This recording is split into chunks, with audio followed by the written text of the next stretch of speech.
Hello and welcome into Pat's Latest. I'm your host, Mike Gambardella, and I'm truly excited to have you join us today as it is the 200th episode of Pat's Latest. It's been a wonderful journey. It's been awesome to continue to bring you the latest Patriots news and info as it comes across and keep you up to date on your favorite teams. And it's been a phenomenal season. You just cannot believe that this team, especially looking back at last year, 4-13 now to 10-2, best record in the NFL. But there is a lot more beneath the surface that we need to dive into, especially today with the news going on with the Patriots, their injury concerns, especially up front in the trenches on the line, the moves they have made already, what is going on for that offensive line spot, and what is going to be facing and awaiting the Patriots after Thanksgiving and gearing up for the Monday Night Football matchup against the New York Giants, getting that national spotlight. Will they be able to live up to that? Before we get into everything, again, just a huge thank you to everyone who has tuned in, listened, liked, subscribed, commented. Thank you for all of it. Think about going down and subscribing and following along with this journey. We'll continue to bring you everything. This is going to be a long runway. This is not your usual, all right, the season's over the past few years. This is now, what do the playoff scenarios, seeding look like? Can they grab the number one seed? Who are they going to face? Who are the matchups? What is it going to take? There's so much to dive into, and we're so excited to bring that to you. So we'll get right into the key starters with the injuries. And obviously, Milton Williams was first to be added to that IR, and we'll have 3 more weeks here without him. So the Patriots will need to figure some things out up front. To go right in with that, Kairos Tonga was knocked out last week. And obviously, on the defensive front, that just the size, the space eating is huge. But we saw too, especially in those goal to go situations, 6 chances at the 1 yard line and not able to get it. Not having that power fullback clearly hurt the Patriots. Need to get him back and healthy. Hopefully, they will have him on Monday night against the Giants. On the flip side of that offensive line, Will Campbell and Jared Wilson will not be playing, and the Patriots will need to pivot away from that. And don't be surprised if later today both are moved to the IR. It's going to be long-term injuries for them. You can hope that, okay, it'll be 2 or 3 weeks here, but if the Patriots are seeing, hey, we need more roster flexibility, and we know that it's going to be at least 3 weeks, and that fourth is a question mark, they could make the call to, okay, put now up to 3 starters on the IR. And we know the NFL season, it's a war of attrition. Who can stay healthy? Who can be in it at the end and ready to go and have the depth? Mike Vrabel went and talked about after that huge victory against the Bengals, being able to gut that one out, saying, we need everybody in this locker room. And we'll go into it in just a little bit about what that means for the offensive line. And the Patriots have been able to overcome some of these injury problems. Christian Gonzalez at the start of the year, but there's a reason why you lost those 2 games against the Raiders and against the Steelers, and games they could probably win now, especially with Christian Gonzalez being healthy, but even Ramondre Stevenson missing time, Kayshon Boutte. You've had starters out before. This is the biggest part of having an extended absence with those starters and who's able to step up. And the Patriots started to see that. So Elliott Wolf and co said they need to go out and make some transactions. So unfortunately, they did place Alex Austin on the IR, his injury sustained as well. So having the depth at the cornerback position now starting to be tested, missing your 4th or 5th cornerback, it does put pressure, not as much as that starter, but it does. So they also brought back familiar name Bill Murray, who made that transition defensive tackle to guard. He is a favorite of the coaching staff, some familiarity, so brought in to add that depth, adds to the practice squad as they actually released running back Jonathan Ward from the practice squad to make room for him. Patriots healthy at that running back spot. And the big one is an add to the 53-man roster, an offensive tackle, Thayer Munford Jr., picking up from the Browns practice squad. And he has actually been on the Patriots practice squad back for almost a month from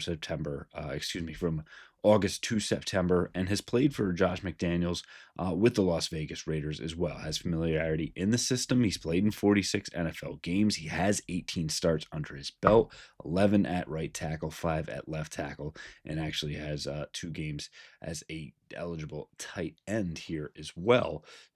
So again, he's done a little bit of everything.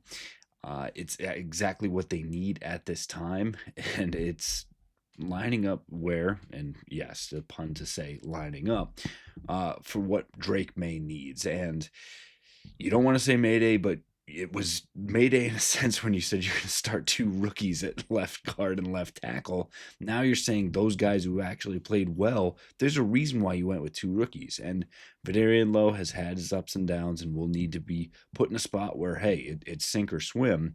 And I've talked to Patriots beat writers who have bought in on Vidarian Lowe previously and has some time to step back and learn the system, potentially helped him for this spot.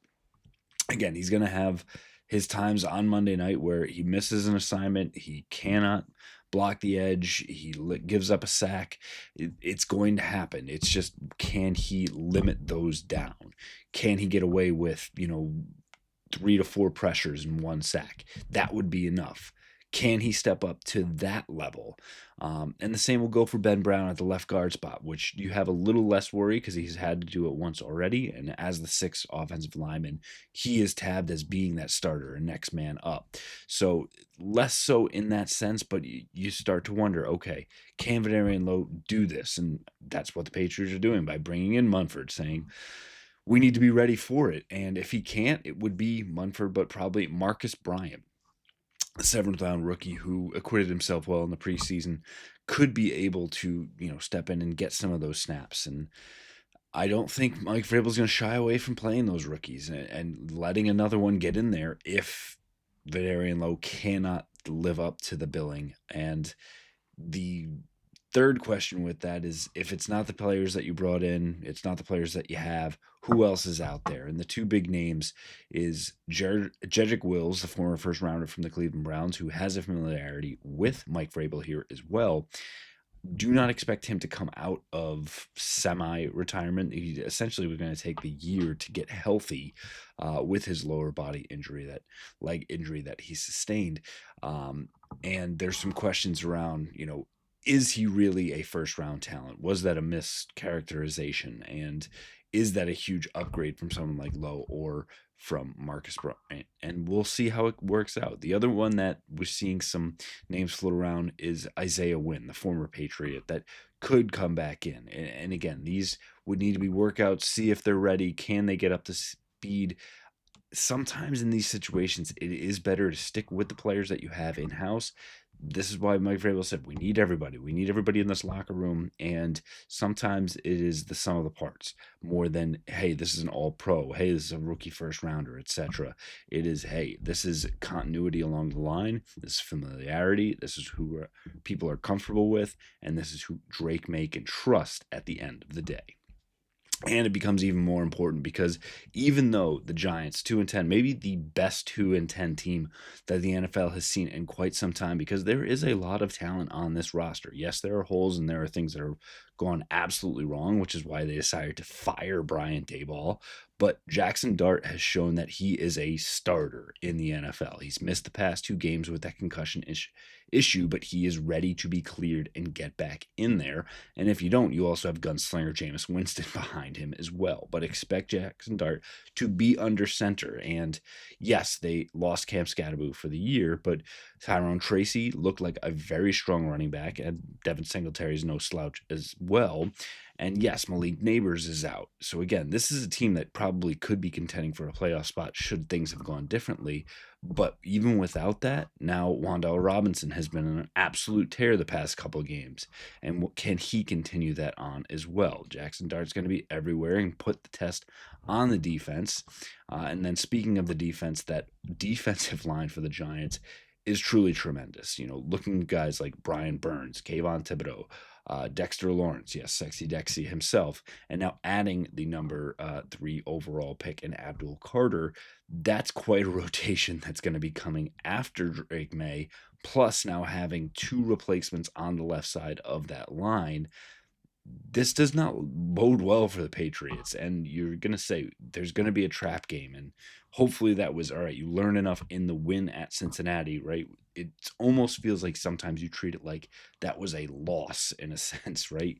You played so poorly in Cincinnati. People are talking about like this is terrible, of all the things you need to clean up and fix, but you still won that game. So hopefully you can ride the energy, the momentum, playing in a Monday night game at home, having the bright lights, getting a little extended run, get healthy, and knowing that you've got 2 more games and then you finally get to your bye here, or excuse me, 1 more game, you get to your bye here as well.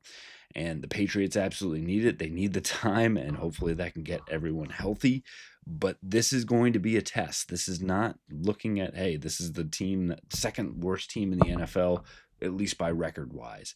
This is a team that's going to come in hungry. They want to get after Drake May. They want to prove that their team is legit. They want to play for Mike Kafka, who stepped into that interim role. They just fired their defensive coordinator, so expect new schemes, blitzes. They are going to throw the kitchen sink at you, and the Patriots need to be ready for everything that is coming their way.